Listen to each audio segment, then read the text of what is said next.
Doctor, मला खूप अस्वस्थ वाटतंय, मधूनच घाबरल्यासारखं वाटतंय, माझं मन खूप अशांत आणि अस्थिर वाटतंय.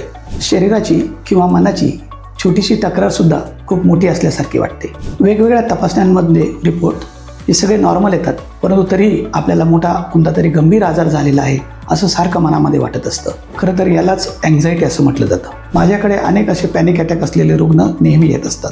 यामध्ये त्यांना अस्वस्थ वाटणं, छातीत धडधड, अतिविचार करणं असे अनेक लक्षणं यामध्ये सापडतात.